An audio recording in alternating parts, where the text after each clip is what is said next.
ठहर जाओ। कौन है? कोई दिखाई तो नहीं दे रहा।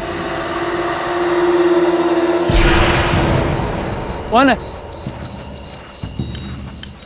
बेटा जल्दी से कचरा फेंक और निकल यहाँ से। झील में कूड़ा नहीं फेंकना आदेश है हमारा। कौन है भाई? कौन है तू?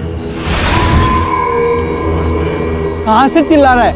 मैं यक्ष हूँ, इस झरने का, प्रकृति का मालिक। यक्ष!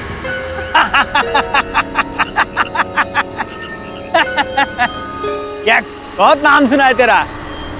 साला कोई बेवड़ा होगा पेड़ वेड़ पे चढ़ के मेरे को डरा रहा है। यक्ष टाइम पास। हाँ कहीं फेंकूंगा कचरा, कर ले तेरे से जो होता है वो।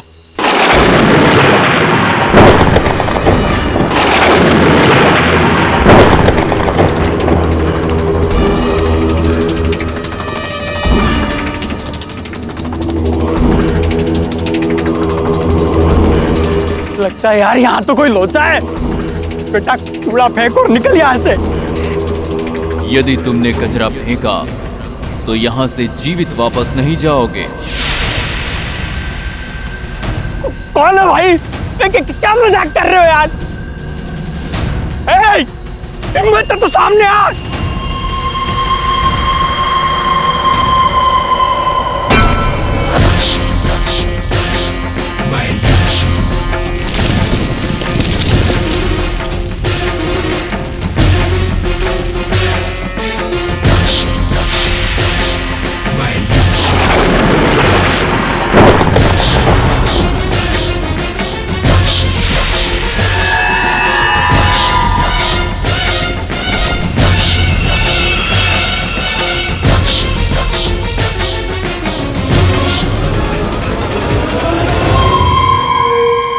मैं निकला। यक्ष को देखा मैंने, वहां पे यक्ष। अरे साले कुछ भी बोलता है। यक्ष ज्यादा पी लिया तूने? अरे नहीं नहीं यार है, मैंने उसको देखा है। मेरे को वहां जाते हुए डर लग रहा, मैं नहीं जाऊंगा। अरे पगले फिगर नॉट। अपन को जिधर मन करेगा ना अपन उधर कचरा फेंकेंगे, चाहे अपन समंदर में फेंके अपन नदी में फेंके। एक मिनट। अरे Rama, hello Rama my the darling. हरामखोर, इतना बड़ा धोखा देता रहा मुझे। धोखा? अरे क्या किया मैंने? क्या किया? शादीशुदा होके भी, एक बच्चे का बाप होके तू मुझे 2 साल से झूठे दिलासे देता रहा। शादी के सपने दिखाकर मुझे नोचता रहा। अरे सुन तो, मत आना मेरे पास कभी भी। थूकता हूं मैं तुझ पर। अरे थूक मत, सुन मेरी बात सुन। रमा हेलो।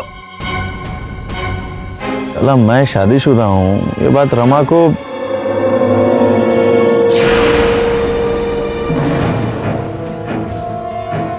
तूने बताया ना रमा को कि मैं शादीशुदा हूँ? हाँ। तेरी ऐसी की ऐसी है साले। हाँ मैंने बताया उसको। एक तरफ तुम अपनी बीवी को धोखा दे रहे हो और दूसरी तरफ रमा को धोखा दे रहे हो। साले इधर आ। मैं अपनी बीवी को धोखा देता हूँ, मैं अपनी रमा को धोखा देता हूँ। अबे तेरी गंदी नजर तो रमा पे बहुत पहले से थी ना। उसमें गंदी नजर?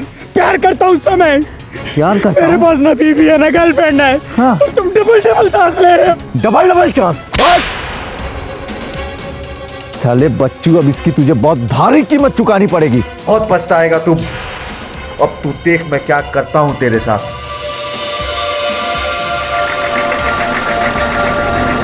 अरे ये कचरा कौन डालेगा? उधर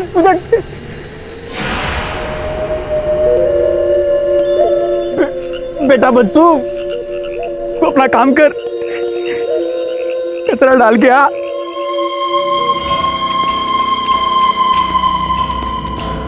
तू फिर आ गया, इस बार तुझे नहीं छोड़ूंगा।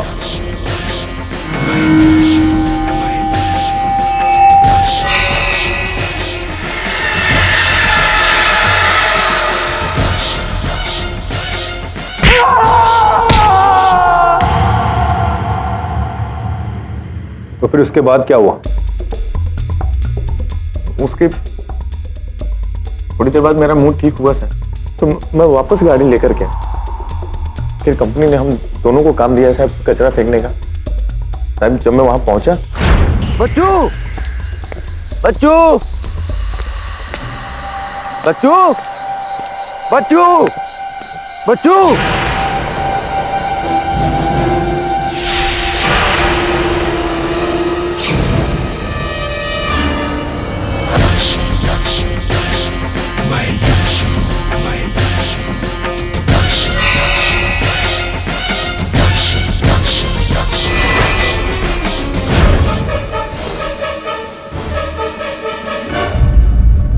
मैंने बच्चू को नहीं मारा है साहब। साहब उस यक्ष ने मारा है बच्चू को। जी हाँ, ये कहना है ड्राइवर लखन सिंह का, जिसे पुलिस ने उन्हीं के साथ काम कर रहे हेल्पर बच्चू की हत्या के सिलसिले में गिरफ्तार किया है। पर लखन सिंह का कहना है ये कत्ल उन्होंने नहीं, बागमती नदी के यक्ष ने ये हत्या की है। सर ये यक्ष क्या होता है? कभी यक्ष के बारे में सुना नहीं। महाभारत पढ़ी होती तो तुझे पता होता। युधिष्ठिर और यक्ष के बीच का प्रश्नोत्तर बहुत ही प्रसिद्ध है। वरुण प्रकृति के रक्षक होते हैं यक्ष। सर पर आज के दौर में यक्ष, वो भी एक मर्डर केस में। यही तो चौंका देने वाली बात है। आप सब हैरान हो रहे होंगे, सोच रहे होंगे ये क्या रहस्य है, ये सच है या झूठ है। आइए हम आपको बागमती नदी के आसपास बसे लोगों के पास लेकर चलते हैं और सुनते हैं उनका इस बारे में क्या कहना है। नहीं, बिल्कुल सत्य है। यक्ष के अस्तित्व को कौन मना कर सकता है, पुराणों में लिखा है। तो क्या कुछ ऐसा एक्सपीरियंस हुआ है आपके साथ? हाँ बिल्कुल, मैंने कई बार प्रातःकाल ब्राह्म मुहूर्त में उस झील के तट पर यक्ष को विचरण करते हुए देखा है। जो कोई झील को दूषित करता है उसे वो रोकता है। देखिए, मैं एक एनवायरमेंटलिस्ट हूँ, सालों से बागमती झील की सफाई का अभियान चला रहा हूँ। मेरा मानना है कि यक्ष वक्त कुछ नहीं, यह तो सिर्फ एक वहम है। लेकिन जो भी हो, कम से कम उनके डर से लोगों ने झील में कचरा फेंकना तो बंद कर दिया। मैं तो वहाँ रोज पानी भरने जाती हूँ, मैंने तो कुछ नहीं देखा। मजाक होगा। नहीं, मैं वहाँ पर गई थी पानी में कचरा फेंकने को, उसने मुझे रोका, मैं डर कर भाग गई। सर क्या हो रहा है? नदी का प्रोटेक्टर यक्ष। कलयुग में जी रहे हैं हम लोग। फाटक साहब, मैं लखन की बीवी हूँ, वो पुलिस की गिरफ्त में है। Truck driver Lakhan? सर ये तो वही यक्ष वाला केस है। साहब आप मेरे पति का केस ले लीजिए, आपको मेरे बच्चे की कसम, आप ये रख लीजिए। देखिए अब रुकिए, क्या कर रही है? ये लीजिए अपना मंगलसूत्र, और जब तक पति जीवित है इसे किसी के सामने उतारिए। अब जाइए घर निश्चित, मैं जाकर आपके पति से मिल लूंगा। नमस्कार।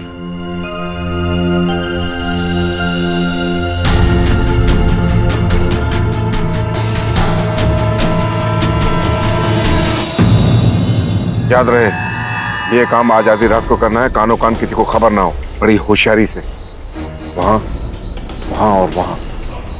अजय, और सर ये बहुत खतरनाक काम है। खतरनाक काम के तुझे पैसे भी मिल रहे हैं। और सर उस यक्ष का क्या वो ऐसा होने दे? अरे कोई यक्ष वक्ष नहीं है, सब बकवास है। सर ये क्या? सर मैं अपने बीवी बच्चों की कसम खा के कहता हूँ सर, मैंने बच्चों को नहीं मारा है साहब। उस यक्ष नहीं मारा है सर बच्चों को। साहब आपने तो टीवी पे भी देखा है। सर मैंने नहीं मारा। लखन खड़े हो जाओ। देखो लखन, जब तक मैं स्वयं न देख लूं मैं विश्वास नहीं कर सकता। और तुम चिंता मत करो, अगर ये हत्या तुमने नहीं की तो मैं तुम्हें कुछ नहीं होने दूंगा। ओके?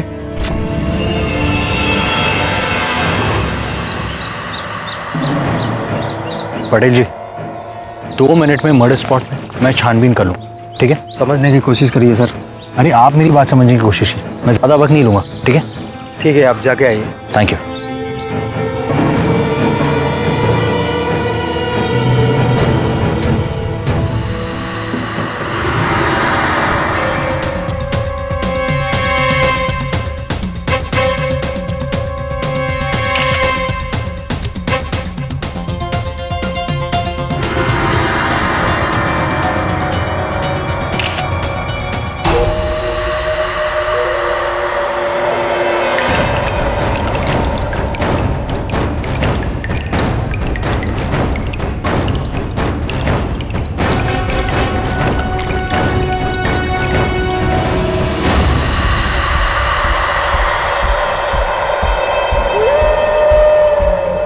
ये तो खड़ों के निशान है।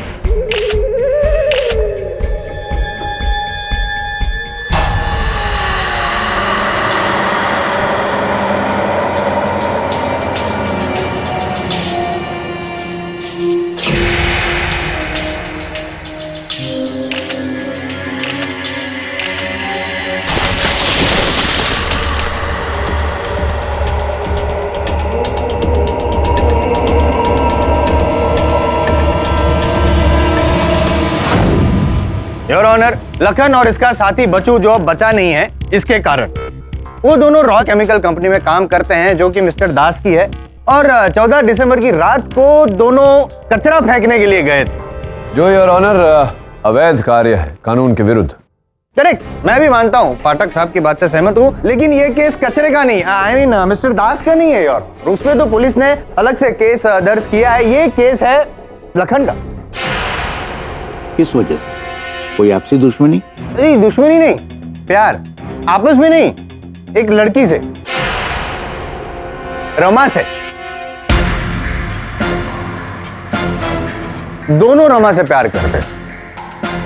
अब 14 दिसंबर की रात को किसी बात को लेकर, मतलब रमा की बात को लेकर ही उनकी बहस हो गई, और लखन जो ऑलरेडी मतलब सॉलिड नशे में धुत था, आउट ऑफ कंट्रोल था, उसने बेचारे बच्चों को मारा, पीटा, सॉलिड मारा। और मैं यूं ही नहीं कहता हूं, मैं यूं ही कहता ही नहीं हूं, मेरे पास तो है ना सबूत। ये सबूत है ना, ये बच्चों के पोस्टमार्टम रिपोर्ट है। इससे साबित होता है कि बच्चों के शरीर पर लखन के खरोचने के निशान और डीएनए भी पाए गए। हाँ, मैंने मारा था उसे, पर जान से नहीं मारा था। चुपचाप खड़े रहो, जब मौका मिलेगा तभी बोलना। और ऑनर, लखन ने बेचारे बच्चों के साथ क्या किया, इस पत्थर को लेकर।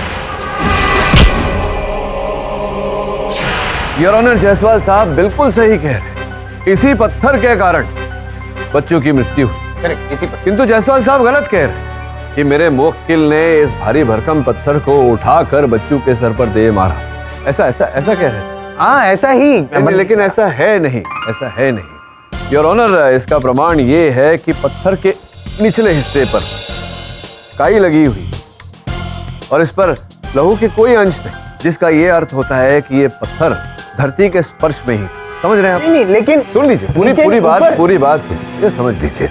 पुलिस को योर ऑनर इस पत्थर के ऊपरी हिस्से से बच्चों के लहू के अंश प्राप्त हुए, जिसका ये अर्थ होता है कि पत्थर इन्होंने उठाकर बच्चों को नहीं मारा, बच्चों स्वयं इस पत्थर पर गिरा था, जिसके कारण उसके सर पर चोट लगी, जिसके कारण उसकी मृत्यु हुई योर ऑनर। जिसका ये अर्थ निकलता है कि ये एक दुर्घटना है, हत्या नहीं।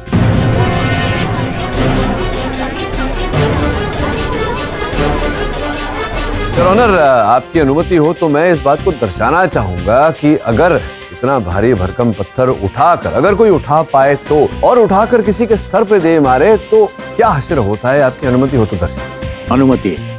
धन्यवाद। अब जायसवाल साहब, न लखन न मैं बॉडी बिल्डर तो है नहीं, हम दोनों, तो आपकी सहायता की आवश्यकता पड़ेगी उसे उठाने में। आइए जरा, और जरा पैर संभाल, पैर संभाल, हाँ, छोड़ दीजिए। योर ऑनर, जैसा कि मैंने कहा, इतना भारी भरकम पत्थर अगर किसी के माथे पर फेंका जाए तो उसके माथे का ये हश्र हो। किंतु आपकी मेज पर जो तस्वीरें रखी हैं बच्चों के मृत शरीर की, साफ साफ नजर आ रहा है कि उसके सर पर छोटा सा ही घाव लगा था, जिसका अर्थ ये होता है योर ऑनर कि पत्थर उसके सर पर नहीं मारा गया, वो इस पत्थर पर गिरा। मान गया कि ये एक हत्या नहीं है, ये एक्सीडेंट है, लेकिन एक्सीडेंट भी हुआ किसके कारण? लखन के कारण योर ऑनर। उसी ने धक्का मारा होगा। मैंने उसे नहीं मारा, उसे तो इसलिए, मैं तो वहां था भी नहीं। तो कहाँ थे तुम? मैं किसी से मिलने गया था। किससे? रमा से मिलने गया था। बागमती झील के किनारे उसकी एक खोली है, मैं उसे मनाने गया था साहब। बहुत लंबी चौड़ी हमारी बात हुई। आप चाहे तो रमा से पूछ लीजिए। ये एक नंबर का धोखेबाज है जज साहब, इसने मेरी इज्जत के साथ खिलवाड़ किया।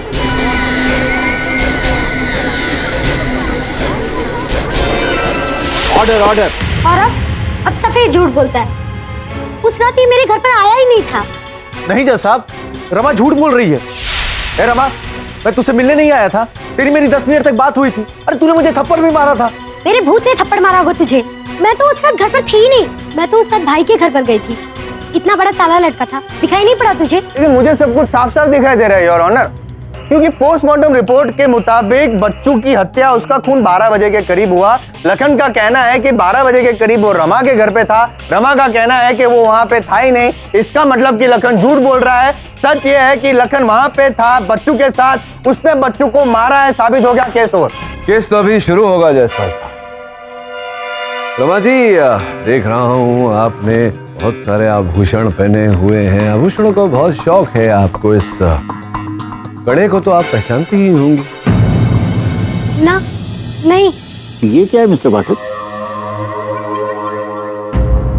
योर ऑनर, ये कड़ा है और ये कड़ा पुलिस को बच्चू के मृत शरीर के पास से प्राप्त हुआ। मुझे इस बात का कोई संदेह नहीं कि ये कड़ा उसी व्यक्ति का है जिसने बच्चू को धक्का मारा था, जिसके कारण बच्चू उस पत्थर पर जा गिरा। मुझे भी कोई संदेह नहीं है कि ये कड़ा उसी व्यक्ति का है और वो व्यक्ति लखन है।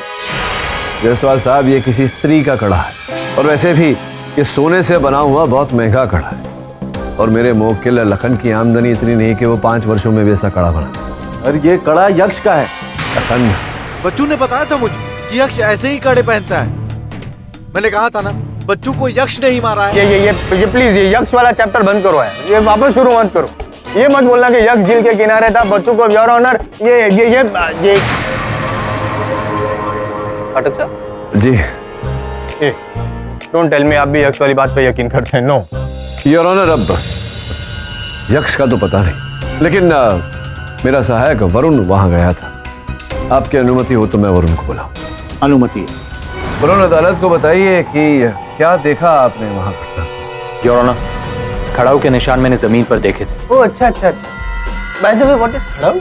योर ऑनर, खड़ाऊ इस प्रकार के चप्पल होते हैं जो पुराने जमाने में लोग पहनते थे। तो मतलब समझ गया मैं, वो तो याद आ रहा है, मैंने कहीं देखा था। लेकिन आपका ये कहना है कि ये जो खड़ाऊ यक्ष पहनता था और आपको मिल भी गए, मतलब वरुण को मिल गया? नहीं जयसवाल साहब, ये यक्ष के खड़ाऊ नहीं। तो योर ऑनर, ये उसी नाप के खड़ाऊ हमने बनवाए जिस नाप के खड़ाऊ के निशान हमें वहां मिले थे। योर ऑनर, एक और बात, खड़ाऊ के निशान जमीन से होते हुए पेड़ पर थे, जैसे कि कोई आदमी पेड़ पर चलकर गया था। तो मैंने छोटे छोटे कील के सुराख देखे, निशान। तो ये जयसवाल साहब कि आप भी जानते हैं और मैं भी मानता हूं कि यक्ष जैसा कोई व्यक्ति तो है नहीं, लेकिन प्रचलित कथाओं के अनुसार यक्ष पेड़ पर चढ़कर बोलता है, लाल लाल आंखों से लोगों को डराता है। तो स्पष्ट है कि ये सब कार्य किसी यंत्र द्वारा किया गया था, जो यंत्र पेड़ पर लगाया गया था और उस यंत्र को पेड़ पर लगाने के लिए कीलों की सहायता ली गई थी, जो मेरे सहायक को उस पेड़ पर मिली। आई बात समझ में? नहीं सर, वो यक्ष था, मैंने खुद देखा है अपनी आंखों से। अब चाहो तो बस्ती वालों में से किसी से भी उठा करके पूछ लो। अभिषेक, तुम तो पढ़े लिखे समाज सेवक हो, तुम्हें क्या लगता है? सर मेरे हिसाब से वहम है, या फिर रॉ केमिकल कंपनी की कोई चाल, ताकि लोग उस झील से दूर रहें। तो इसमें रॉ केमिकल कंपनी का क्या लाभ? ताकि वो बड़े आराम से अपना जहरीला केमिकल वेस्ट उस झील में फेंक सके। और आपको पता है, पिछले 3 सालों से उसने उस झील को जहर। एक मिनट, 3 साल से ये लोग क्या कर रहे हैं और कितना जहर फैला रहे हैं, ये केस उसका है नहीं। योर ऑनर, ये केस मिस्टर दास के अगेंस्ट नहीं है कि वो नदी में गंदगी फैला रहे हैं या नहीं फैला रहे हैं। This is not a civil case, this is a criminal case, murder case, समझे आप? यक्ष को देखा था? हाँ या ना, देखा था या नहीं? लेकिन सर ये लोग नहीं देखा था ना, तो फिलहाल मैं भी आपको यहाँ नहीं देखना चाहता हूँ, आप जा सकते। Thank you your honour. मैं मंदिर के पुजारी पंडित रविराज जी को कटघर में बुलाना चाहता हूँ। इजाजत। श्रीमान जी, मैंने उस यक्ष को देखा है 2-4 बार। ये बड़ा मुकुट और ये आभूषण उसी के हैं।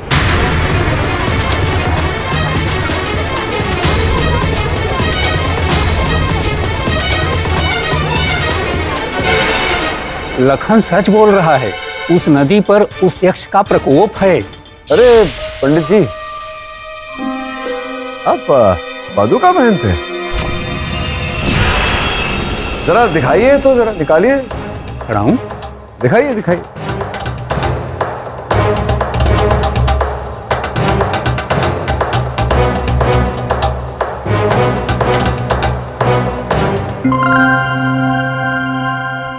हूबहू वही नाप, योर ऑनर, जिस नाप के निशान हमें वहां घटनास्थल पर और पेड़ पर चढ़ते हुए प्राप्त हुए थे। कहीं ऐसा तो नहीं पंडित जी कि आप ही वो यक्ष हैं? हम क्यों? हमको क्या पड़ी है? श्रीमान जी ये क्या उल्टा सीधा बोलते चले जा रहे हैं? मिस्टर पाठक, अदालत में यक्ष का कोई बहाना नहीं चलेगा। योर ऑनर, असली यक्ष का बहाना ना सही किंतु नकली यक्ष का, क्योंकि मुझे पूरा विश्वास है कि उस नदी किनारे कोई मनुष्य ही है जो यक्ष बन के सबको भयभीत कर रहा है। उसी के ये आभूषण भी उसी ने बच्चों को मारा है और उसी को लखन ने वहां से जाते हुए देखा था। आई डोंट थिंक आपके पास सबूत है इस बात का। अभी अभी जो आपने कहा नहीं है ना, होगा भी नहीं। लेकिन सर मेरे पास है, सबूत भी है और गवाह भी है, और उसके लिए मैं लखन की पत्नी लाडो को कटघरे में यहां बुलाना चाहता हूं।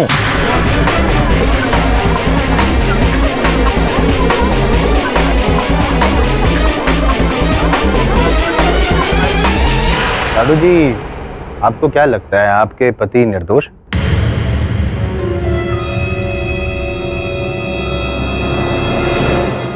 जी।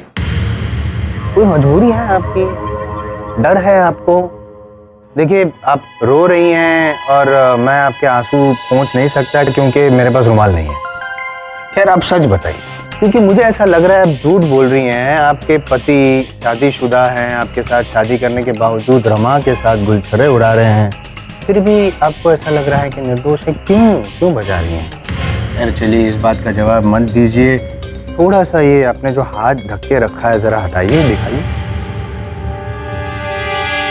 देखिए जज साहब के सामने योर ऑनर, दिखाइए दिखाइए दिखाइए।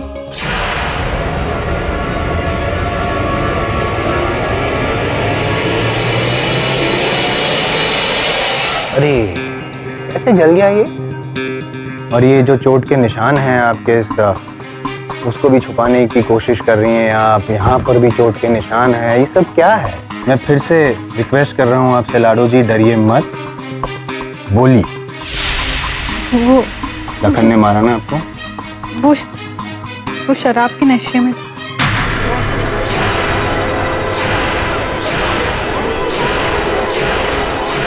Order order. लखन इंसान हो तुम या हैवान? इस तरह से कोई मारता है अपनी पत्नी को? इस तरह से जलाता है? देखा योर ऑनर, मतलब जो इंसान अपनी पत्नी को इतनी बेरहमी से मार सकता है, गरम गरम तले से जला सकता है, वो तीसरे किसी की हत्या क्यों नहीं कर सकता? इसी ने अपनी पत्नी को यूं टॉर्चर किया है, सारी धाराएं लगा दीजिए, सजा दीजिए इसे योर ऑनर। साहब मैंने लाडो पे हाथ उठाया साहब, पर मैं कसम खा के कहता हूँ साहब, आज के बाद कभी हाथ नहीं उठाऊंगा उस पे।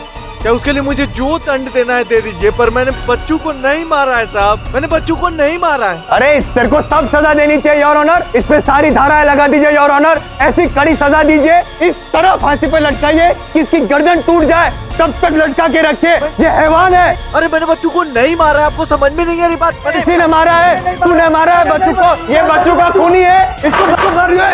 ये क्या कर रहा है?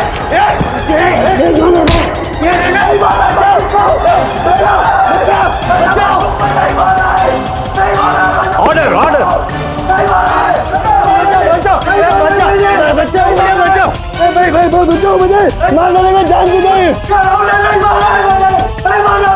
लखन, अरे आप छोड़िए मुझे। अरे आप क्या छोड़िए, आप उसको थप्पड़ मारिए अपने वकील को। और योर ऑनर आप फांसी लगा दीजिए, यहीं पे फांसी मंगवा रहे, लटका दीजिए इसको। अरे वकील पे हाथ उठाता है, मैं मर जाता, मेरी पत्नी विधवा हो जाती, बच्चे अनाथ हो जाते, आपका क्या होता मेरे बगैर? अभी के अभी ऑन द स्पॉट फांसी। क्या हो रहा है?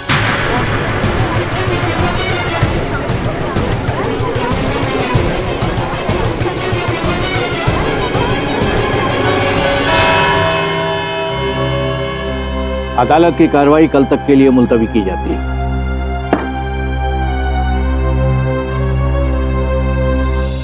तो लाखन इतना बड़ा जल्लाद अपनी वाइफ को मारता है? केडी सब, कहीं हमने उसका केस लेकर कोई गलती तो नहीं कर दी? इतने बड़े इल्जाम से बचना उसके लिए मुश्किल है, और अब डोमेस्टिक वायलेंस का केस भी उसके साथ जुड़ गया। हाँ वो जो होगा वो होगा, पर वो बाद में देखेंगे। इस समय तो मर्डर केस चल रहा है। सबसे अहम हमारे लिए ये जानना है कि ये जो यक्ष की भूमिका निभा रहा है वो अभिनेता कौन है?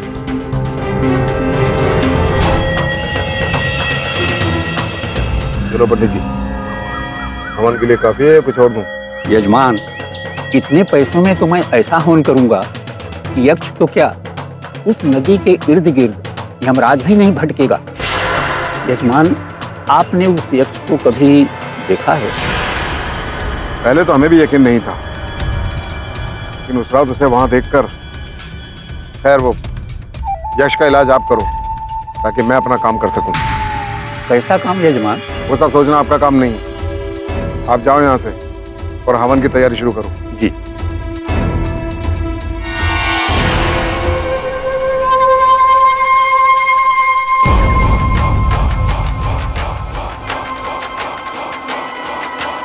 पांडे जी सर। ये है फैक्ट्री के कूड़ाघर की चाबी। ये काम आज रात हो जाना चाहिए। सर, लाखन के केस के बाद पुलिस और कानून आप पर। वो सब सोचना तुम्हारा काम नहीं है। तुम सिर्फ इतना करो जितना तुमसे कहा जा रहा है। पर सर, अभिषेक दिगे का क्या? देखा नहीं उस दिन कोर्ट में हमारे खिलाफ क्या बोल रहा था? इस बार अगर उसने अपना मुंह खोला तो उसका मुंह हमेशा हमेशा के लिए बंद कर दूंगा। मेरे लिए किसी का मुंह बंद करवाना कोई बड़ी बात नहीं है पांडे, तुम अच्छी तरह जानते हो। बस तुम तक रेडी रखो। आज रात मेरे लिए ये काम होना बहुत जरूरी है।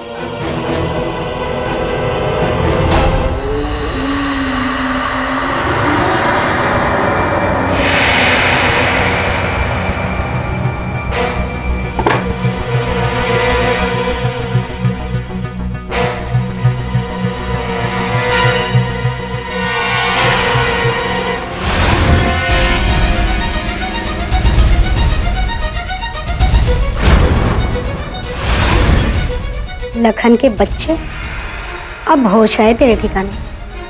मुझे धोखा देने चला था, अब सड़ जेल में उम्र भर।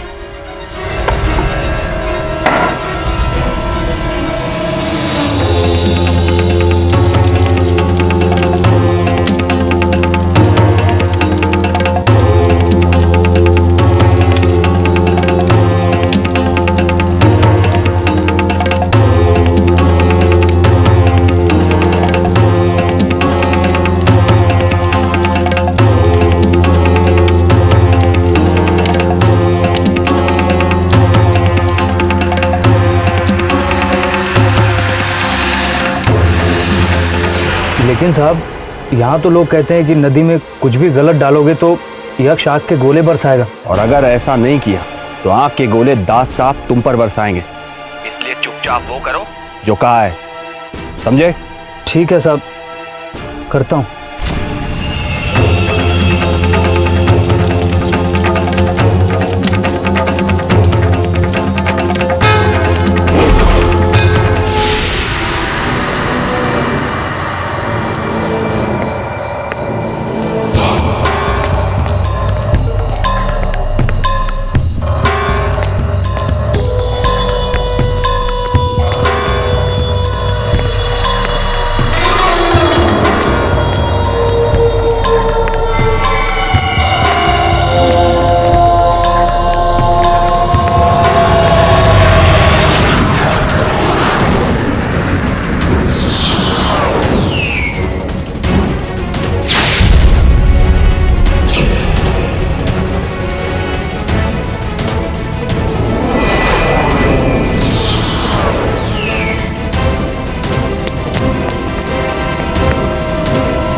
दबे,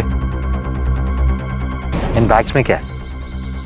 रासायनिक कचरा जो बहुत ही हानिकारक है, और उसी रॉ केमिकल फैक्ट्री से। वरुण, वो दास तो गया सीधा जेल में। और ये जले के निशान और ट्रक पर आग? इस ट्रक का ड्राइवर पकड़ा गया है। उसका कहना है कि यक्ष ने उस पर आसमान से आग के गोले बरसाए, उसे रोकने के लिए। फिर से यक्ष?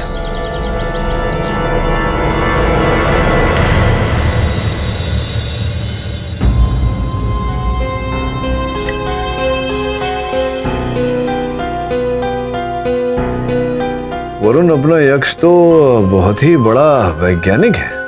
तब ये कोयला, सल्फर, पोटेशियम नाइट्रेट, उसके भीतर कांच के टुकड़े, ये कोई अग्निवर्षा नहीं है मेरे दोस्त, बारूद का गोला है। सल्फर, पोटेशियम नाइट्रेट, कोयला, ये किसी ने बम बनाया है किसी कारखाने में। ये जो भी किया हमारे यक्ष महोदय ने अच्छा ही किया, भला किया। अब तो उन्हें सामने आना होगा अपने इस भले काम का श्रेय लेने के लिए। यक्ष आज तक किसी के हाथ नहीं आया। आज रात को मुझे ऐसा आभास हो रहा है कि हमारे पकड़ में यक्ष जी आएंगे, क्योंकि सुना है कि वहां पर वो किसी को गंदगी फैलाने नहीं देते। समझ रहे हो तुम्हें क्या कह रहा हूं?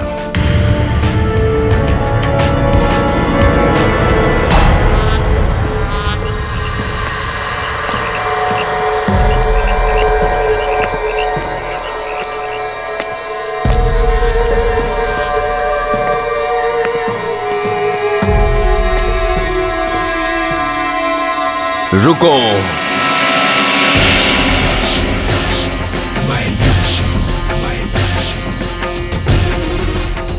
कौन? इससे पहले कि इसे प्रदूषित करो, मैं तुम्हारे प्राण ले लूंगा। महाराज, महाराज मैं आपका दोषी हूँ, ले लीजिए मेरे प्राण, ले लीजिए। जा, एक मौका देता हूँ, इस बार माफ करता हूँ। भाग। नहीं महाराज, मैंने घोर पाप किया, मुझे दंड दीजिए, भस्म कर दीजिए मुझे। दूर रहे, चला जा। और नहीं गया तो?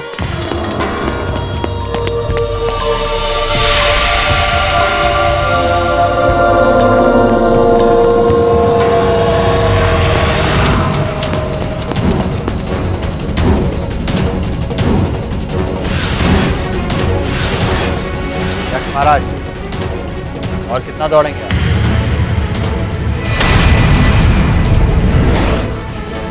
पंडित जी आप? तो यक्ष जी आप, क्षमा चाहता हूँ पंडित जी, आप क्यों यक्ष बनकर घूम रहे थे? श्रीमान जी, मैं आपको सब कुछ सच सच बता रहा हूँ। मैं तो केवल अपनी दुकान चला रहा था। जब लोगों ने नदी के किनारे उस यक्ष को देखा और मेरे पास टोना टुटका के लिए आने लगे, तो मैंने भी सोचा कि चलो मेरी भी कुछ रोजी रोटी अब चलेगी। फिर मैंने सोचा कि अगर मैं खुद यक्ष बन के लोगों को डराऊं तो टोना टोटका के बजाय मुझे हवन पूजा के लिए अच्छे खासे पैसे मिल सकते हैं और लोगों को मैं हजारों में लूट सकूंगा। इसीलिए मैंने कई लोगों के साथ ऐसा किया। ठीक है, समझ गए हम, लेकिन बेचारे बच्चों को आपने फिर क्यों ऐसा? नहीं श्रीमान जी, बच्चों को मैंने नहीं मारा था। उस रात को मैं अपने घर पर सोया हुआ था। यक्ष वाला कांड तो मैंने बाद में शुरू किया, तब जब मुझे उसके वस्त्र मिल गए। मिले मतलब?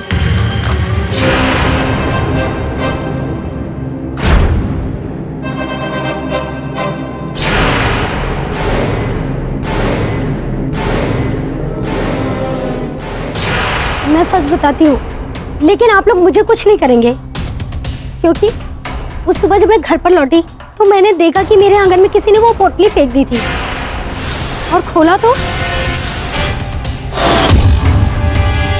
मैं घबरा गई थी जज साहब। मैं समझ गई थी कि मुझे कोई ना कोई फंसा रहा है, इसीलिए मैंने पोटली को जाकर जल्दी से नदी के किनारे फेंक दी। तुम्हारी इस बात पर विश्वास कैसे कर लें हम रमा? ऐसा भी तो हो सकता है लखन जो है उसने तुम्हें धोखा दिया था, तुम प्रतिशोध लेना चाहती थी। हो सकता है प्रतिशोध लेने के लिए उस रात तुम वहां घटनास्थल पर गई हो और कुछ ना पाकर तुमने बच्चों की हत्या कर दी हो। नहीं, मैंने बच्चों को नहीं मारा, मैं सच कर रही हूँ। मैं उस रात घर पर ही थी। मैं तो उस रात घर पर थी ही नहीं, मैं तो उस रात भाई के घर पर गई।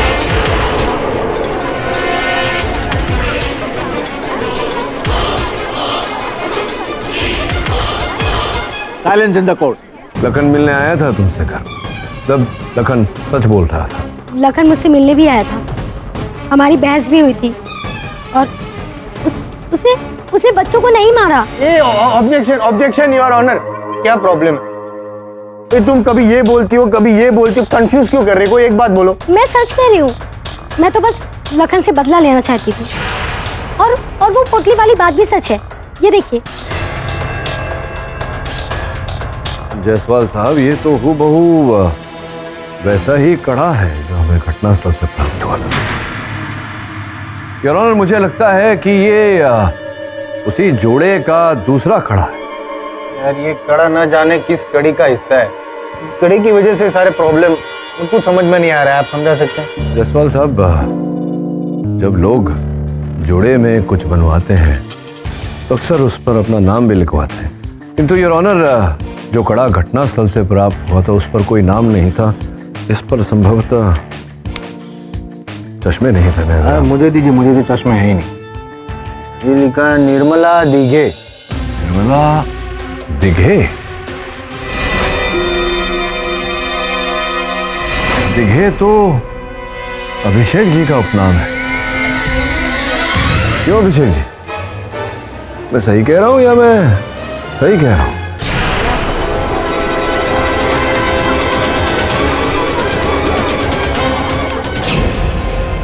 अटक गया।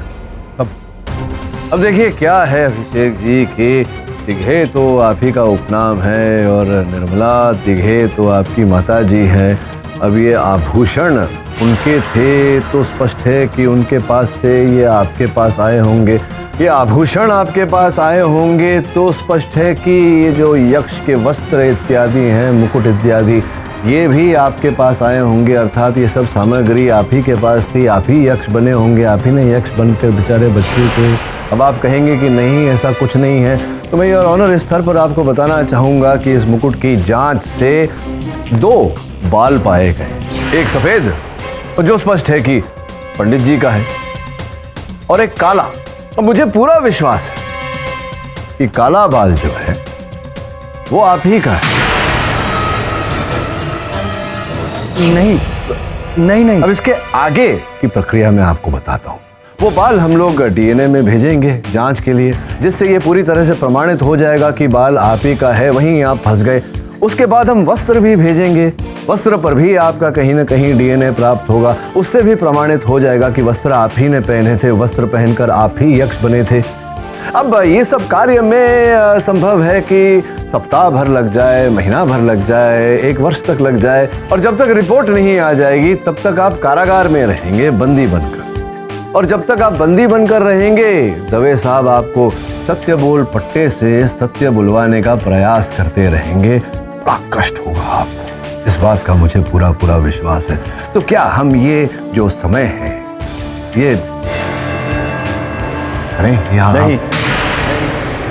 इन सब की कोई जरूरत नहीं। जांच होगी तो एक ही नाम सामने आएगा, मेरा। भागमती झील का यक्ष मैं ही हूं।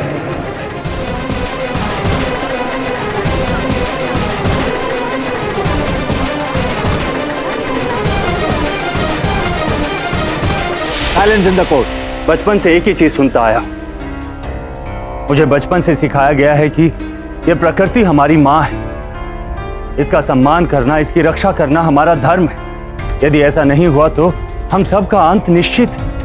इसलिए भागमती झील की सफाई को मैंने अपने जीवन का मकसद बनाया। पिछले 8 सालों से लोगों को उस झील में गंदगी करने से रोकता आ रहा था मैं।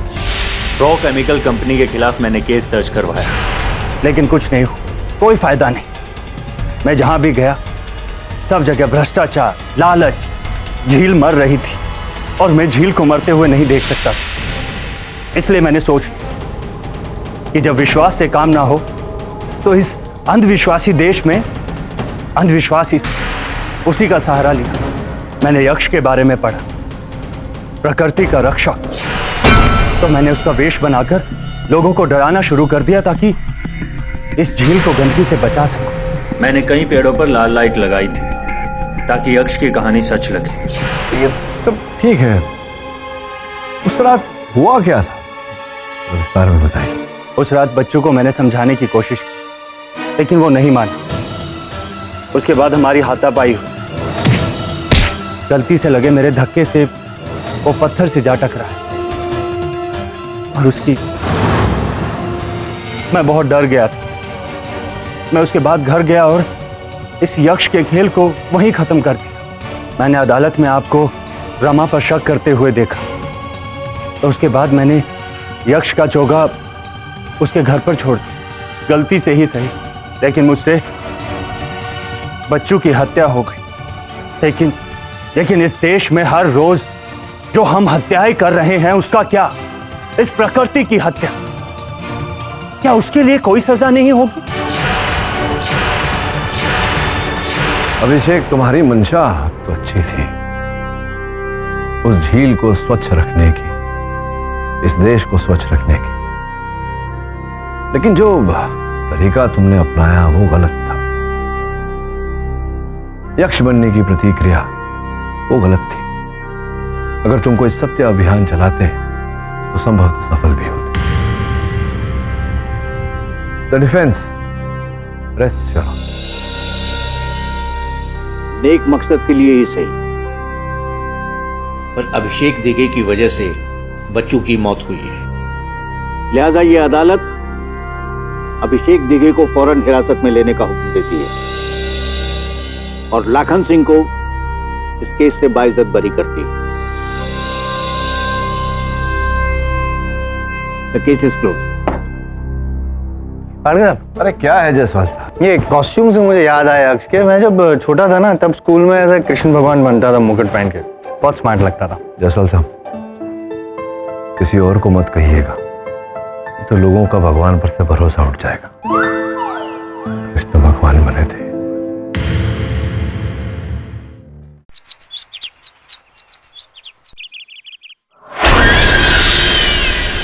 आई नो शीला, तुम्हें तो मालूम ही है ये फार्म हाउस एक पार्टी हब है और मेरी तो फेवरेट जगह है ये। पिछले हफ्ते मेरे हस्बैंड ने ये फार्म हाउस उस फेमस पॉप स्टार आरआर से खरीदकर मुझे वेडिंग एनिवर्सरी में गिफ्ट किया है। 1 साल पहले मैंने फार्म हाउस पे पार्टी रखी थी।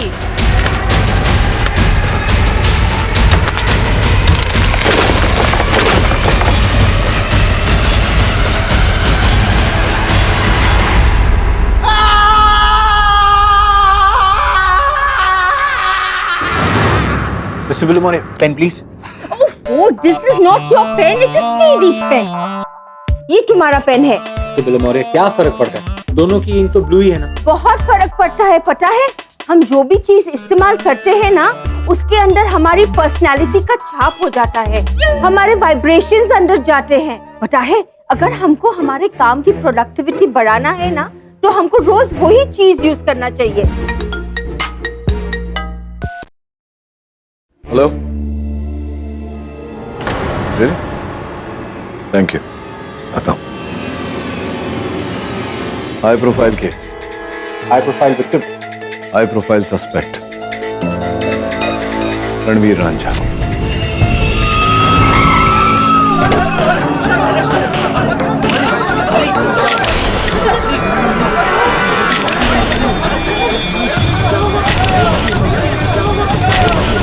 मिस्टर आरआर, क्या आपको लगता है कि पैसे और पहुंच के दम पे आप किसी का भी कत्ल करके बच सकते हैं? इतनी घमंड में आपने अपने मैनेजर का खून कर दिया। क्या बोला तू? तू जानता है मैं कौन हूँ?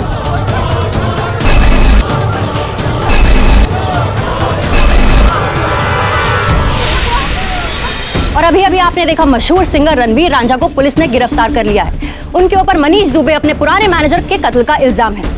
ज्यादा जानकारी के लिए देखते रहिए तेज खबर।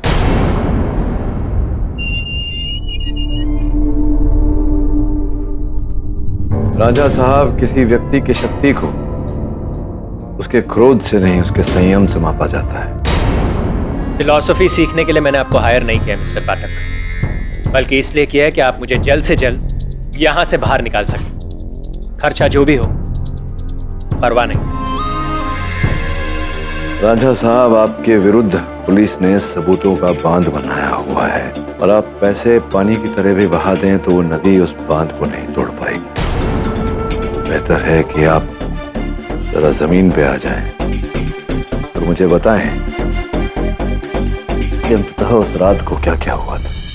1 साल पहले मैंने फार्म हाउस पे एक बहुत बड़ी पार्टी रखी थी।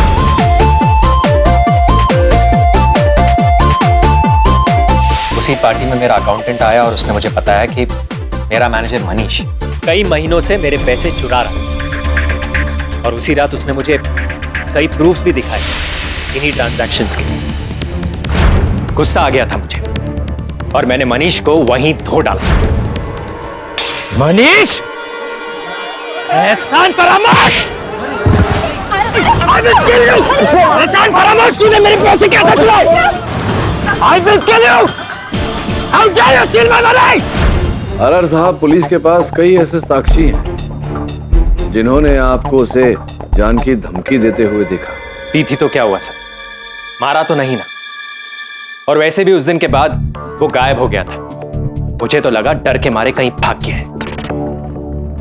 अगर गायब हो गया था तो फिर आपके आउट हाउस के दीवार से उसका मृत शरीर कैसे निकला?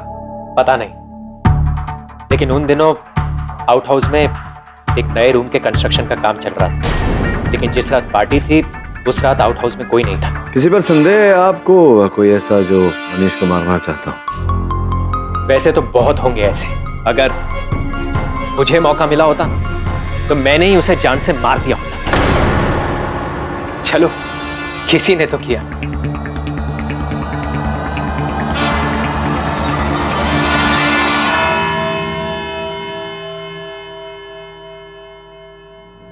गुड मॉर्निंग केडी साहब।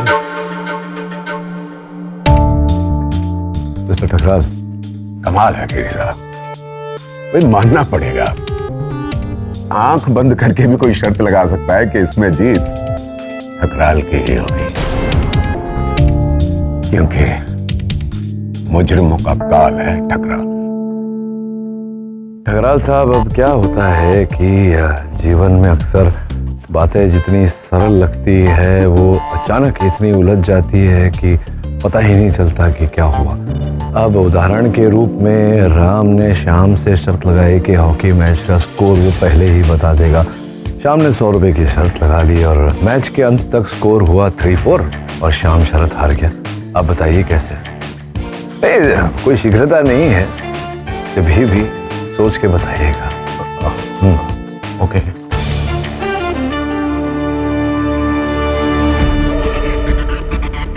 जज साहब बता रहे हैं। अदालत की कार्रवाई शुरू की जाए। योर ऑनर, मृतक मनीष का शव पनवेल के फार्म हाउस के आउट हाउस में एक दीवार में चुना हुआ पाया गया।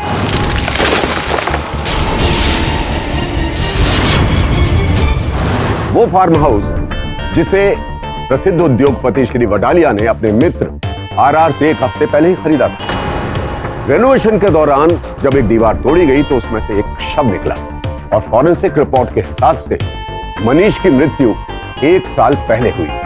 ये रही फॉरेंसिक रिपोर्ट।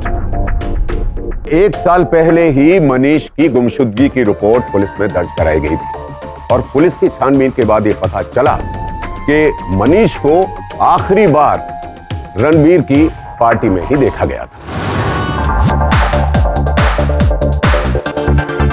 योर ऑनर, ये पार्टी भी उसी फार्म हाउस पर 1 साल पहले ही ऑर्गेनाइज की गई थी। योर ऑनर, 1 साल पहले हुई इस पार्टी में सबके सामने मिस्टर आरआर ने मनीष के साथ हाथापाई की और उसे जान से मारने की धमकी दी। एहसान फरामोश! I will kill you! एहसान फरामोश, तूने मेरे पैसे कैसे चुराए? I will kill you! कभी छोड़ो मुझे! हट!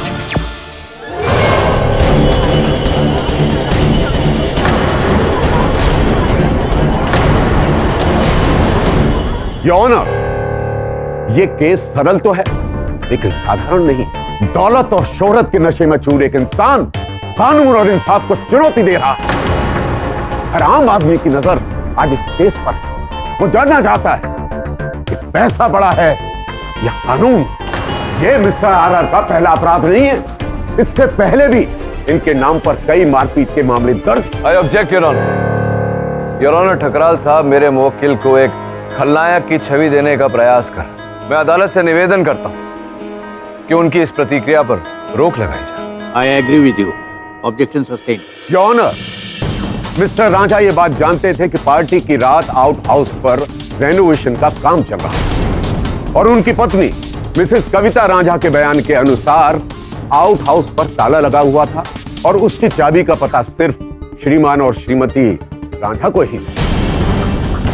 मनीष ने इनके लाखों रुपयों का गबन भी किया था मिलो, इसलिए सिर्फ इन्हीं के पास उसकी हत्या करने का मोटिव था। अब मैं एक अहम और खास गवाह आपके सामने पेश करने जा रहा हूं, और वो है इनके मित्र और फार्म हाउस के मालिक मिस्टर वडालिया।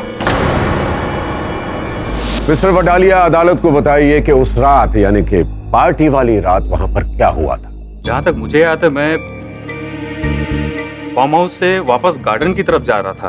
तो आप फार्म हाउस की तरफ क्यों गए थे? पार्टी तो गार्डन में थी ना? जी, मैं वॉशरूम गया था। अच्छा। तो वॉशरूम से वापस आते हुए आपने क्या देखा? मैंने देखा कि रणवीर सामने से क्रिकेट के बैट को जमीन से रगड़ता हुआ चला आ रहा था। अरे रणवीर, अरे सुन यार, व्हाट हैपेंड? और ये बैठ के कहां जा रहा है तू? क्रिकेट खेलने। तू जा, पार्टी कर, मैं आता हूं।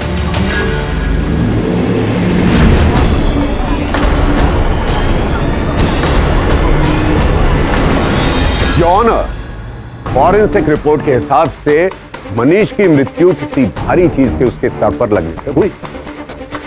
पुलिस को मनीष के शव के साथ दीवार से ये बैट भी मिला।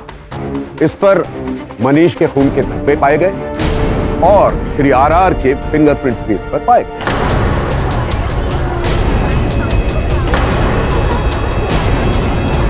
मिस्टर आरआर, मुझे बताइए कि आप ये बैट लेकर आउट हाउस गए थे मनीष को मारने के लिए? नहीं, ये बैट मुझे खुद धोनी ने पार्टी की रात को गिफ्ट में भेजा था। इसीलिए मैं ये बैट आउट हाउस में रखने गया था। आउट हाउस ही क्यों? जी, मुझे स्पोर्ट्स का शौक है। बहुत सारे कलेक्टिबल आइटम्स हैं मेरे पास, जैसे कि कपिल देव की ऑटोग्राफ की हुई क्रिकेट बॉल, या फिर मोहम्मद अली के साइन किए हुए बॉक्सिंग ग्लव्स, या फिर बेकहम की साइन की हुई फुटबॉल। और मैं ये सारे कलेक्शन अपने आउट हाउस में ही रखता हूँ। आप बड़े आदमी हैं, बड़े शौक हैं आपके, लेकिन मुझे जरा बताएं कि इस पर मनीष के खून के धब्बे कैसे पाए गए? और ये बैट जो आप आउट हाउस में रखने गए थे, ये मनीष के शव के साथ दीवार में कैसे पाया गया? मैं नहीं जानता। योर ऑनर, इस बैट पर मेरे मुवक्किल के उंगलियों के छाप होना स्वाभाविक है, क्योंकि ये स्वयं इस बैट को लेकर आउट हाउस में रखने गए थे, जो ये मान चुके हैं। अब संभव है कि हत्यारे ने दस्ताने पहनकर इस बैट से आक्रमण किया होगा मनीष पर। आप शायद ये भूल रहे हैं मिस्टर केडी कि उस रात आउट हाउस पर ताला लगा हुआ था और उसकी चाबी का पता सिर्फ और सिर्फ मिस्टर आरआर और इनकी पत्नी को पता था। और एक बात, इनके पास मर्डर करने का मोटिव था यौन, और उस रात ये आउट हाउस गए भी थे। हर गवाह, हर सबूत इशारा कर रहा है सिर्फ और सिर्फ मिस्टर आरआर की तरफ। This is an open and shut case, Your Honor. Your honour, यह अदालत कल तक के लिए मुलतवी की जाती है।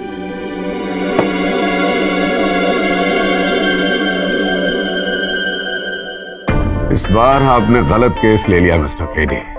बहुत सरल सा केस है, लेकिन आश्चर्य की बात यह है कि आप समझ नहीं पाए।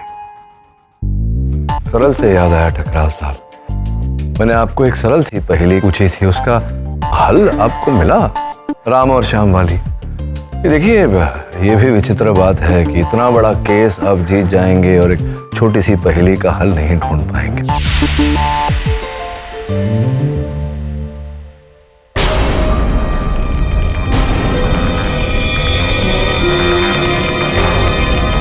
केस वाकई में पेचीदा होता जा रहा है। उस रात क्या हुआ था, ये जानने के लिए उस रात के सभी अभिलेखों की समीक्षा करनी पड़ेगी।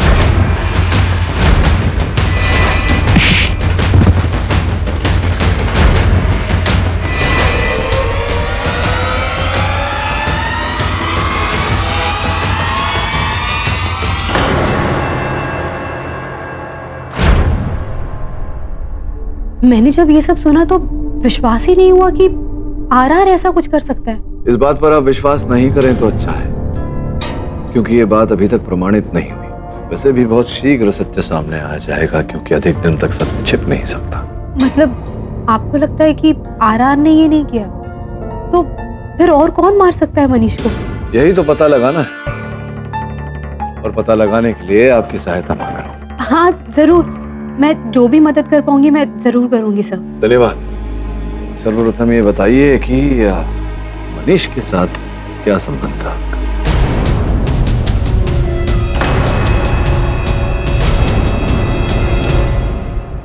सब एक्चुअली वो मेरे मॉडलिंग करियर की शुरुआत थी। कुछ कॉमन फ्रेंड से मुझे मनीष का नंबर मिला था। इनफैक्ट वो तो मुझे आरआर की एक म्यूजिक वीडियो में काम में दिलवाने वाला था, तो बस ऐसी फ्रेंडशिप हो गई। और उस रात के बाद तो वो गायब भी हो गया। ऐसे ही कोई अद्भुत विचित्र घटना घटी हो तो मनीष से जुड़ी हुई, उस आउट हाउस से जुड़ी हुई, जो आपको स्मरण हो? हाँ सब, उस फार्म हाउस के फर्स्ट फ्लोर में वॉशरूम है जिसकी खिड़की से आउट हाउस बहुत क्लियरली दिखाई देता है।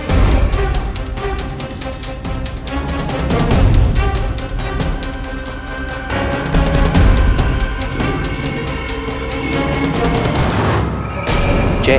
हाँ जय, जिनके साथ मुझे ऐसा लगता है कि मिसेस रांझा का प्रेम प्रकरण चल रहा है।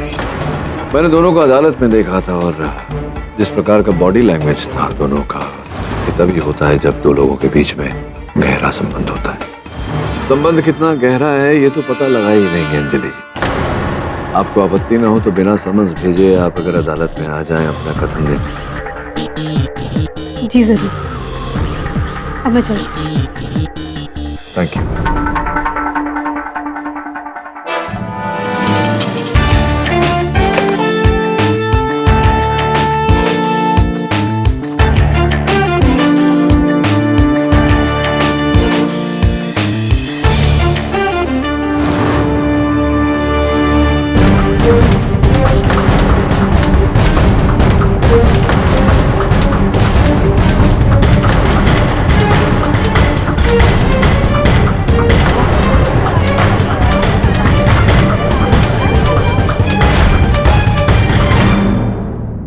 ये जो आपके और मनीष के बीच विवाद चल रहा था इस वीडियो में, क्यों झगड़ा कर रहे थे आप लोग, किस बात पर? वो रणवीर के साथ चीट कर रहा था। ये जो आपका झगड़ा हो रहा था उसके तो बहुत समय पश्चात अकाउंटेंट साहब ने आके रांझा साहब को ये बताया कि मनीष गबन कर रहा था। ये विवाद तो उसके पहले का है, तो आपको ये पहले से पता था कि मनीष गबन कर रहा है? बोलिए, पहले से पता चल गया था आपको? मुझे पता था। आपको कैसे पता चला? क्योंकि अकाउंटेंट साहब के बयान के अनुसार, उनके कथन के अनुसार, जैसे ही उन्हें इस गबन के बारे में पता चला तो वो सीधा रांझा साहब के पास गए और रांझा साहब प्रथम व्यक्ति थे जिन्होंने ये बात सुनी, इन्हीं को पहले बताया था। तो आपको पहले कैसे पता चल गया? देखिए कविता जी, अदालत में झूठी गवाही देना एक बहुत बड़ा अपराध होता है। योर ऑनर, मिसेस कविता को गबन के बारे में पहले पता चला या बाद में, इसका इस केस से कोई लेना देना है योर ऑनर, क्योंकि कविता जी झूठ बोल रही हैं। इस वीडियो में जो हमने देखा इनके और मनीष के बीच विवाद हो रहा था, वो मनीष ने जो गबन किया उसे लेकर नहीं, किसी और ही विषय पर विवाद हो रहा था।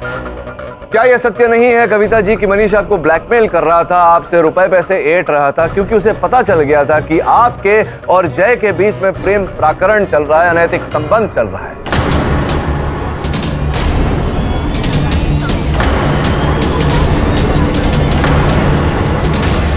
क्या यह सत्य है या नहीं?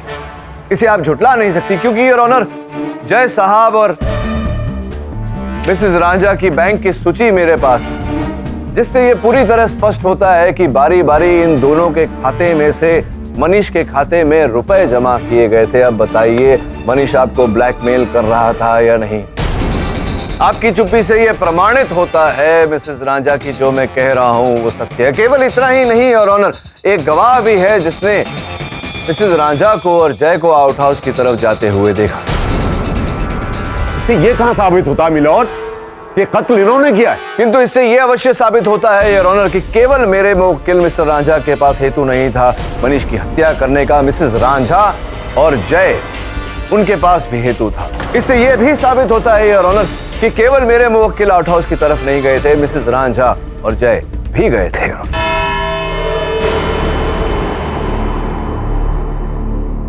ये अदालत 1 घंटे का अंतराल के बाद इस केस की सुनवाई फिर से करेगी। आपको क्या लगता है कविता ने मारा है मनीष को? मनीष की हत्या करने का कारण तो था कविता के बाद। हमें इस रिश्ते के दूसरे पहलू को देखना है, क्योंकि मारने का कारण तो जय के पास भी था। मैं जय के बारे में और पता लगा क्या था।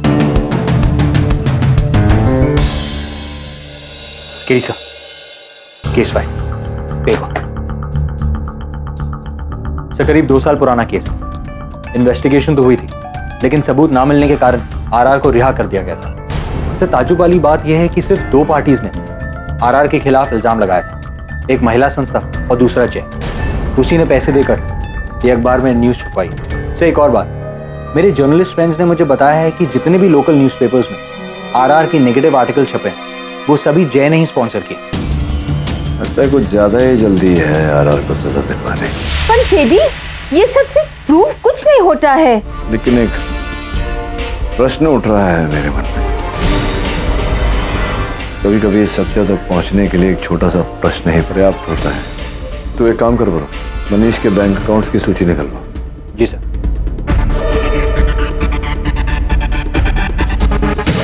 योर ऑनर, 2 वर्ष पूर्व सुपर्णा नामक एक मॉडल ने आत्महत्या की थी। उस समय मीडिया और पत्रकारों ने इस आत्महत्या का आरोप मेरे मुवक्किल मिस्टर रांझा पर लगाया था। ये कहा था कि एक म्यूजिक वीडियो में काम देने के बहाने मिस्टर रांझा ने सुपर्णा का शोषण किया, किंतु यह बात भूल निकली। और पुलिस को सुपर्णा और मिस्टर रांझा के बीच संबंध के कोई साक्ष्य नहीं मिले, वार्तालाप के कोई साक्ष्य नहीं मिले। ये पूरा केस एक ही व्यक्ति के कथन पर आधारित था, जय साहब के कथन। और जैसे ही ये आरोप गलत सिद्ध हुआ, जय साहब ने अपना कथन वापस ले लिया। योर ऑनर, इस बात का इस केस से क्या संबंध? संबंध है योर ऑनर, बहुत गहरा संबंध। अब सीधी सी बात है कि जय साहब के मन में रांझा साहब को लेकर कोई शुद्ध विचार तो थे नहीं। इनका मिसेस रांझा के साथ में भी जो संबंध था वो अदालत में पूर्ण रूप से स्पष्ट कर चुका हूं मैं। वहां मनीष को इनके संबंध के बारे में पता चल गया था, दोनों को ब्लैकमेल भी कर रहे थे। अब इस समस्या से निकलने का एक ही हल था इनके पास योर ऑनर, कि मनीष तथा मिस्टर रांझा को रास्ते से हटा दिया जाए।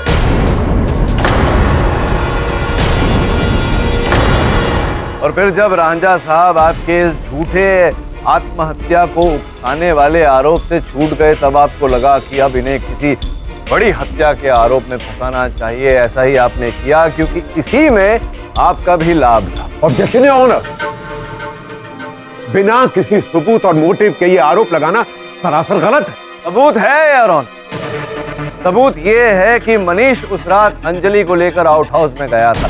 प्रश्न ये उठता है कि जब सामने फार्म हाउस था, अंजलि को वो आउट हाउस में क्यों लेकर गया? फार्म हाउस में कई कमरे थे जिन पर ताला भी नहीं लगा।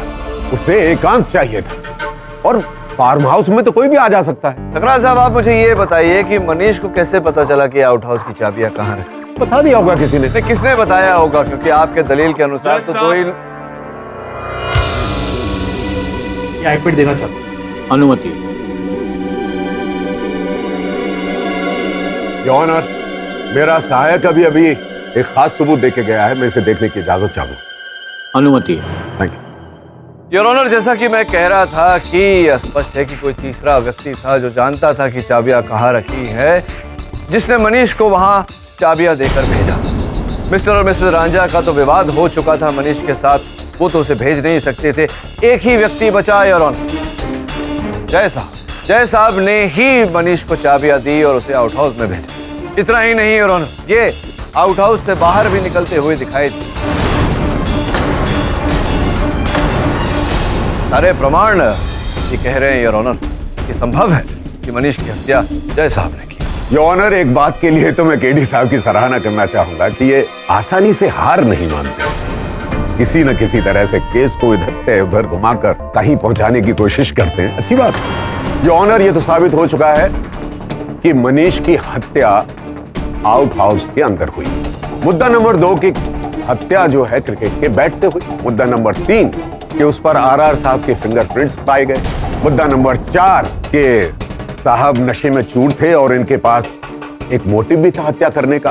और पांचवा ये कि जब ये आउट हाउस की तरफ जा रहे थे तो इनके हाथ में क्रिकेट का बैट था, आउट हाउस लॉक था और उसकी चाबी का पता सिर्फ इनकी पत्नी और इनको ही था। और अब जो छठा सबूत मैं आपके सामने प्रस्तुत करने जा रहा हूं योर ऑनर, उसके बाद तो केडी साहब खुद कहेंगे कि आप आरआर साहब को सजा दे ही दी।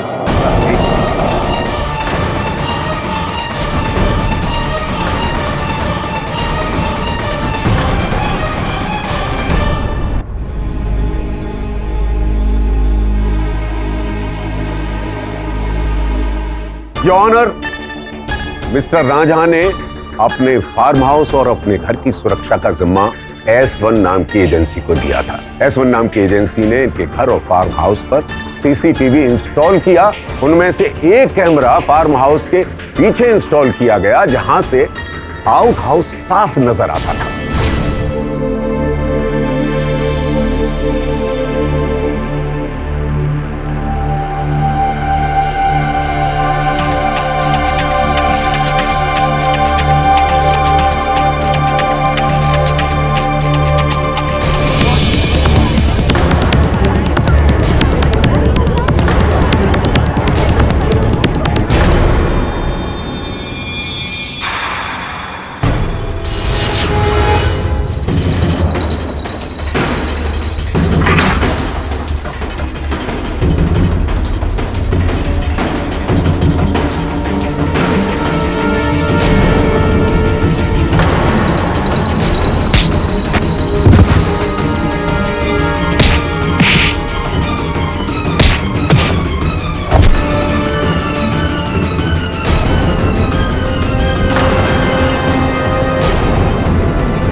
इससे ज्यादा साफ सबूत और कुछ हो ही नहीं सकता योर ऑनर। अब मैं आपसे इजाजत चाहूंगा अंजलि को स्टैंड में बुलाने के लिए।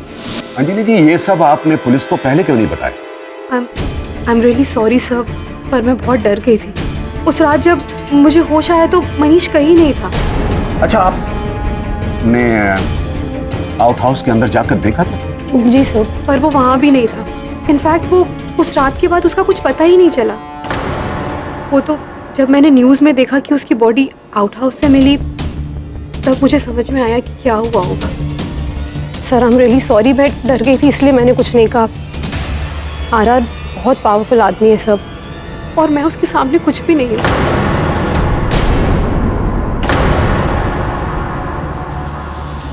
मैंने आपसे कहा था ना केडी साहब, मुजरिमों का काल है ठकरा। योर ऑनर, मैं अदालत से निवेदन करता हूं कि इस नए साक्ष्य को स्वीकार करने से पहले इसका अध्ययन करने का अवसर दिया जाए मुझे। यह अदालत प्रोसिक्यूशन को यह निर्देश देती है कि इस वीडियो की एक कॉपी डिफेंस को दी जाए। The court is adjourned.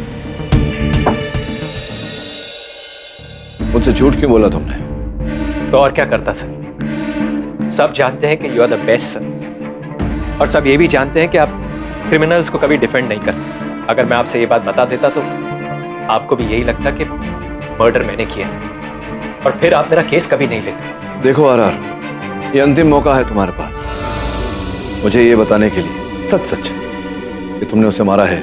मैंने उसे आउट हाउस में ले जाकर मारा जरूर था सर, लेकिन जान से नहीं मारा। वो सिर्फ बेहोश हुआ। फिर उसे तुम्हारे आउट हाउस के दीवार में किसने चुन दिया? I don't know sir. Sir मैं सच कहता हूं, मैं उसे जमीन पर बेहोशी की हालत में छोड़कर चला गया। Please trust me sir, please मुझे बचा लीजिए। मैं मानता हूं कि मैंने अपनी जिंदगी में कई कांड किए हैं, बट आई स्वेयर मैंने मनीष को नहीं मारा। केडी सर, आपको मेरी बात पर यकीन है ना सर?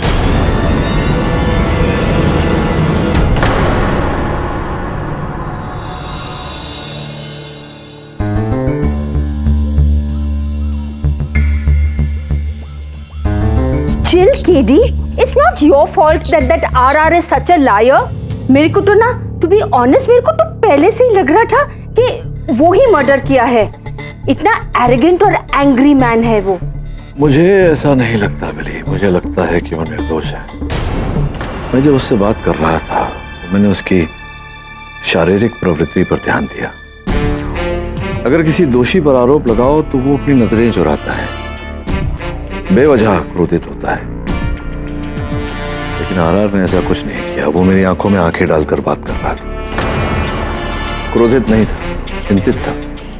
ये सब एक निर्दोष व्यक्ति के लक्षण है। सर, हम कुछ कर सकते हैं अभी भी? पता नहीं वरुण, आज अदालत में इस केस ने जो मोड़ लिया है उसके बाद तो संभावनाएं बहुत कम लग रही हैं। फिर भी निर्दोष को निर्दोष प्रमाणित करने के लिए कुछ न कुछ तो करना पड़ेगा। तो एक काम कर, कल वहां जा फार्म हाउस पर, जिस दीवार से मनीष का शव मिला था उसके आसपास छानबीन कर। कुछ न कुछ अवश्य मिलना चाहिए वहां। ठीक है सर। वरुण, सॉरी। बिली, एक बात बताओ, क्या ये सत्य है कि अगर कोई व्यक्ति किसी चीज का उपयोग करता है तो उसकी अभेद छाप उस पर छूट जाती है? डेफिनेटली केडी, ये सच है। I hope so.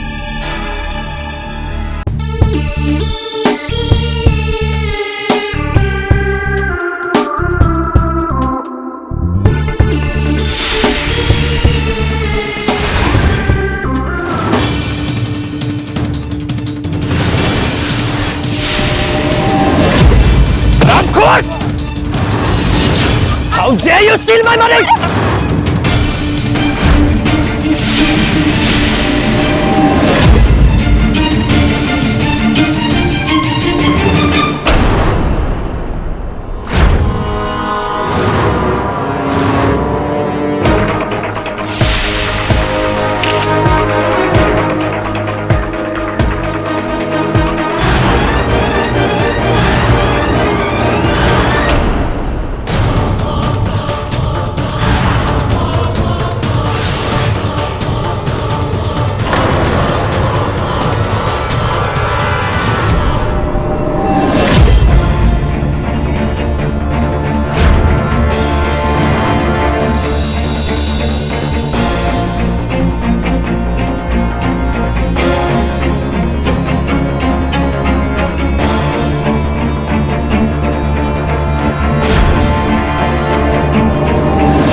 तो ये तो वही डायमंड जो उस रात जो जैकेट पहनी थी राजा ने उसके ऊपर लगा हुआ।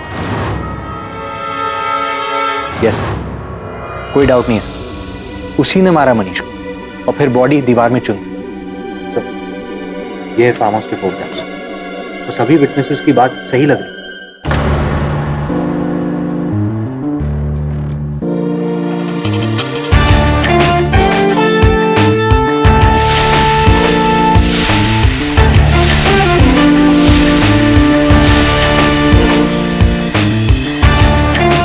बिली सही कह रही थी, हर वस्तु पर उसके उपयोग करने वाले की एक अभेद छाप छूट जाती है। योर ऑनर, कभी कभी बड़े बड़े सबूत और साक्ष्य में सत्य छिप जाता है, अंधेरे में ढकेल दिया जाता है, और फिर एक छोटा सा सबूत, एक छोटा सा साक्ष्य परिस्थिति को प्रकाशित कर देता है। योर ऑनर, ये छोटा सा हीरा हमें उसी स्थान से प्राप्त हुआ जिस स्थान से मनीष का शव प्राप्त हुआ, और ऐसे ही हीरे आरआर साहब के जैकेट पर लगे जो उस रात उन्होंने पहनी थी। वाह केडी साहब वाह, दाद देनी पड़ेगी आपकी सिंसियरिटी की। सच्चाई का पता चलते ही आपने एक और प्रमाण ढूंढ लिया, और वो भी मेरे ही फेवर। बड़ी शीघ्रता से आप अपना धैर्य खो देते हैं ठकराल साहब। कभी कभी अति शीघ्रता से आवश्यक बातें जो है वो छूट जाती हैं। कैसी बात? मिस्टर केडी, सीसीटीवी का फुटेज देखते ही पता चल जाता है कि मिस्टर रांझा ने ही मनीष का कत्ल किया है। सिंपल। उसी सीसीटीवी फुटेज पे आ ही रहा था मैं। योर ऑनर, आपकी अनुमति हो तो अभियोग पक्ष महोदय ने जो सीसीटीवी फुटेज अदालत के समक्ष प्रस्तुत किया था उसे पुनः चलाना चाहूँ। इजाजत।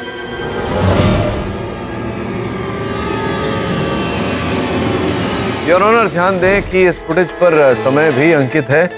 अब ये रांझा मनीष के पीछे पीछे आउट हाउस में गया और ये रांझा बाहर आया। योर ऑनर, समय से साफ पता लगता है कि रांझा अंदर गया और 4 ही मिनट में बाहर आया। अब प्रश्न मेरे मन में ये उठता है कि 4 ही मिनट में किसी की हत्या करके उसको दीवार में चुनकर वहां से बाहर आना, क्या ये संभव है योर ऑनर? लेकिन योर ऑनर, ये भी तो हो सकता है कि पहले मिस्टर रांझा ने मनीष का कत्ल किया हो और फिर उसके बाद उसे दीवार में चुनवा दिया हो।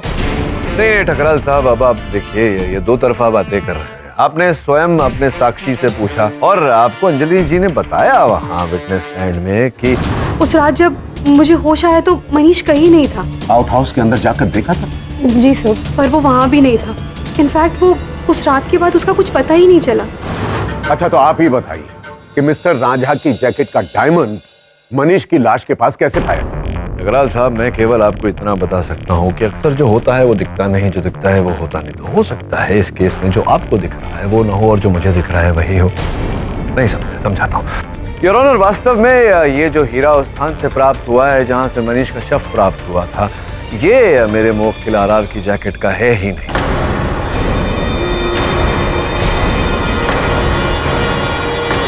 योर ऑनर, हीरे के 2 मापदंड होते हैं, उसकी चमक और उसका घनत्व, और दोनों ही मापदंडों से ये प्रमाणित होता है कि ये हीरा आरआर की जैकेट का नहीं है। रिपोर्ट आपकी मेज पर रखी हुई है। अब योर ऑनर, आपकी अनुमति हो तो मैं अंजलि जी को कटघरे में बुलाऊं और उनसे निवेदन करूं कि इस विषय पर और प्रकाश डालें।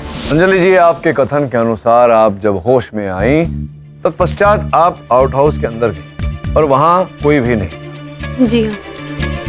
क्यों ना ये जो सीसीटीवी फुटेज हमारे पास है इस पर एक बार फिर से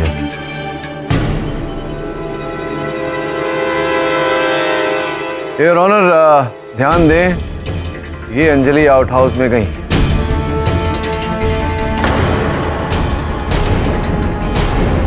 अति समय लग जाएगा योर ऑनर, थोड़ा फॉरवर्ड कर दें। और ये अंजलि जी बाहर। लेकिन अंजलि तो ठीक कह रही है। ठकराल साहब, दुर्भाग्यवश आपने ये सीसीटीवी फुटेज वहीं तक देखा जहां तक ये फुटेज आपके तर्क को समर्थन दे रही थी। आपको लगा कि वहीं ये खत्म हो गई, लेकिन जहां तक आपने देखा वहां से तो कहानी शुरू होता है। देखिए आगे। योर ऑनर, इस फुटेज पर अगर ध्यान दिया जाए तो जिस समय अंजलि जी ने प्रवेश किया आउट हाउस में, इनके बाहर आने तक पूरे 55 मिनट का फासला है। अंजलि जी, ये मतलब समझ में नहीं आया। आपके कथन के अनुसार आप मनीष को ढूंढने वहां अंदर गई आउट हाउस में, आपने हर जगह ढूंढा और बाहर आ गई आप। अभी वो आउट हाउस इतना बड़ा तो है नहीं कि आपको 55 मिनट लगे हों किसी को ढूंढने के लिए। 55 मिनटों तक अंदर क्या कर रहे हैं?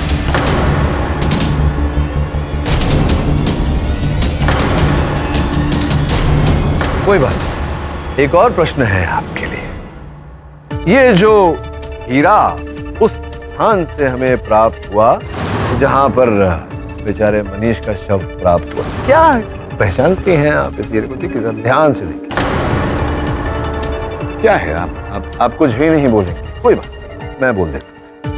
क्षमा चाहता हूं योर ऑनर, मैं आग्रह करूंगा एक बार आप फिर से इस वीडियो फुटेज पर ध्यान दें। इस फुटेज का स्थिर चित्र इस पर जरा जूम करके दिखाता हूं आप। ये देखिए योर ऑनर, ये वही नग है जो इनकी नथनी में उस समय लगा हुआ था। और अब फॉरवर्ड करके योर ऑनर, जूम करके योर ऑनर, ये जब 55 मिनटों बाद आउट हाउस से बाहर आए, साफ साफ दिख रहा है योर ऑनर कि वो नग इनकी नथनी में है, हो भी नहीं सकता क्योंकि वो तो मेरे हाथों में।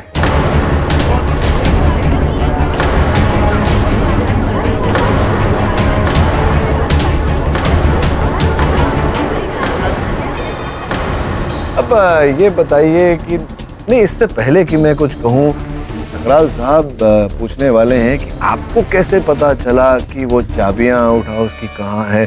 जिसका उत्तर ये है कि आपने मिसेज आरआर को वहां से प्रस्थान करते हुए देखा और जाकर चाबी रखते हुए देखा, और आपने मनीष को बताया कि चाबियां कहाँ रखी हुई हैं और उसे आउट हाउस में मिलने को बुलाया, उसकी हत्या करने की मंशा से।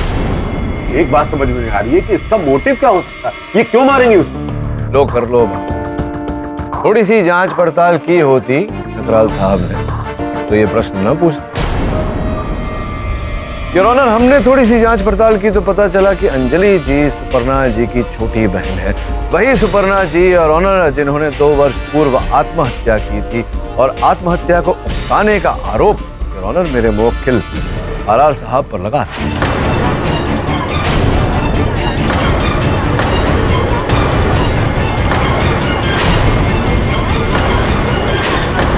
अंजलि जी, आप चाहें तो आपकी ओर से बाकी का भी मैं बता सकता हूँ न्यायाधीश महोदय को, तो अगर आप स्वयं बताएंगे तो हो सकता है कि न्यायाधीश महोदय कुछ आपकी ओर दया दृष्टि से देखें। सुपर्णा की सुसाइड में आरआर का हाथ तो कभी था ही नहीं सर, वो मुझे सारी बातें बताती थी। इनफैक्ट मनीष ने तो कभी उसे आरआर से मिलवाया ही नहीं, सिर्फ वादा करता रहता और यही झांसा दे देकर वो उसका फायदा उठाने लगा। और एक दिन जब उसे समझ आया कि वो किस दलदल में फंस गई तो उसने अपनी जान ले ली। मनीष जैसे लोग जो मासूम लड़कियों की जिंदगी से खेलते हैं, ऐसे लोगों को जीने का कोई हक नहीं है सर। ऐसे लोगों को सिर्फ मौत मिलनी चाहिए जो मैंने उसे दे दी, अंजलि, हेल्प मी।